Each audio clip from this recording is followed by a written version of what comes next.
Bonjour et bienvenue dans le podcast Haricots Verts, le podcast qui vous parle d'art, d'écologie et de verdure. Je suis Pauline Leroux, ingénieure agronome passionnée de plantes et je vous emmène à la découverte de la couleur végétale et de toutes ses applications. Que ce soit dans le textile, l'ameublement, l'artisanat, la décoration et dans d'autres domaines, chaque jeudi et samedi à 7h30, je vous propose des épisodes riches avec des invités passionnants pour approfondir le sujet de la couleur végétale sur toute la chaîne de valeur. Mon but, fédérer et démocratiser la couleur végétale dans nos vies. Alors, c'est parti ? Bonne écoute ! Bonjour à tous, maintenant vous êtes habitués, c'est l'épisode résumé de la conférence de ce midi avec nos 3 superbes invités. Le Champ des couleurs qui sponsorise aussi la quinzaine de l'agriculture tinctoriale avec Laura et Amandine Roussier. On avait également Stéphanie Égaré de Livaden et Lise Musso, plus connue sous le pseudo Lise No Good avec 3 O, que vous retrouvez sur Instagram.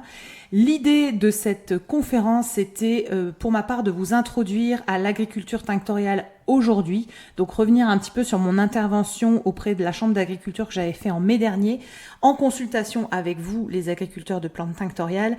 Et du coup, l'idée, c'était de redresser un panorama de l'agriculture tinctoriale aujourd'hui. Quels étaient les acteurs ? Est-ce que ça redémarrait ? Est-ce que les solutions de mécanisation sont en place ? Les exploitations, ce qu'elles contiennent comme différents types d'ateliers de transformation ? À quelle culture on pouvait se jumeler, je pense notamment aux PAM, et l'écosystème de cette agriculture tinctoriale, notamment qui favorise aussi l'emploi de fibres naturelles, vu que vous savez que la couleur végétale est plus facilement applicable sur des fibres naturelles. Maintenant, on sait que pas seulement, mais voilà, que c'était une agriculture le plus souvent bio, et qu'il y avait peu de ravageurs, peu d'emplois de produits phytosanitaires, que c'était généralement des exploitations qui travaillaient tout de A à Z, donc de la graine jusqu'au pigment, à la couleur, et que ce n'était pas le seul chemin de la source tinctoriale, et ça je le redévelopperai demain. Nous parlerons également demain des revendications des agriculteurs, donc c'est un travail qu'on avait fait avec plusieurs agriculteurs qui sont intervenus pendant la quinzaine, donc ça aura lieu demain. Et ensuite, j'avais la chance d'accueillir Laura et Amandine. Laura qui nous a parlé des différents sujets, donc sujets qu'on avait pu déjà commencer à aborder en mars. Et là, on est allé beaucoup plus loin. Donc, on a parlé des certifications bio, ce qu'il fallait faire pour obtenir ces certificats, la paperasse, l'administratif. On a parlé de comment faire ses propres semences, quelle surface il fallait conserver par variété. Donc, on a eu quelques exemples pour savoir voilà ce qu'on devait laisser.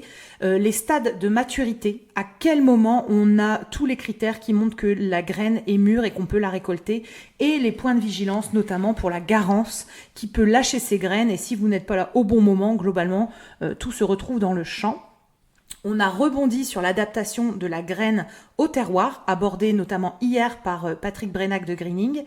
On a parlé notamment des différentes variétés possibles, celles qu'elles employaient et pourquoi, et l'anticipation des diverses récoltes, parce qu'il y a 2 possibilités. Soit vous faites vos graines en une fois, ce que peut par exemple faire Livaden, donc Stéphanie, tous les semis, toutes les graines sont travaillées en une fois, soit vous échelonnez et vous jonglez entre la récolte des graines et par exemple l'extraction de l'indigo, etc. Ensuite, nous recevions du coup Stéphanie Égaré de Livaden en Bretagne qui nous a illustré donc par de nombreuses photos les différents stades de récolte des graines, comment elle procédait à son tri. Qu'est-ce qui était important par variété de regarder pour la graine, savoir si on la gardait. On a parlé de taux de germination et ce qui était OK ou non de faire. Est-ce que c'est OK d'avoir un taux de germination plus faible et de faire le tri vu qu'elle fait elle-même ses plants.